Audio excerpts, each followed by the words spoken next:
பொண்ணு வீட்டிலேருந்து வரும்பொழுது உங்களை அழகாக காட்டணும்னு பவளை ஆசைப்படுது. என் அழகுக்கு என்னப்போ? ஏன் நான் பார்க்க நல்லாலன்னு பவளம் சொன்னானா? ஐயோ அத்தை, அப்படி ஒன்றும் சொல்லலை. நீங்கள் நல்ல துணிமணியெல்லாம் உடுத்திக்கணும்னு ஆசைப்படுதான். என் துணிமணிக்கு என்ன குறை? இது இல்லை அத்தை, நல்லா இந்த கலர் கலராக பட்டு புடவைலாம் இந்த திருவிழா கலங்குற சிலை மாதிரி உங்களை பார்க்கணுன்னு ஆசை. இதெல்லாம் அவன் என்கிட்ட நேர்லேயே சொல்ல வேண்டியது தானே? உன் வாய் வாடகை எடுத்து தான் சொல்லணுமா?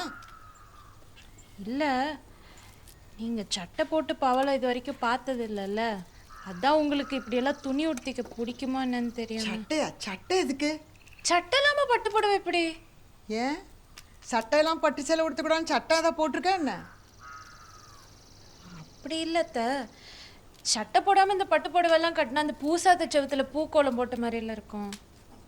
உங்கள் பட்டுங்கிட்டும் ஒரு மயிரும் எனக்கு வேண்டாம். நான் என் கல்யாண சேலை எடுத்து உடுத்திக்கிடுதேன். உன் கல்யாணத்துக்கு கூட நான் அதை தானே உடுத்திருந்தேன்.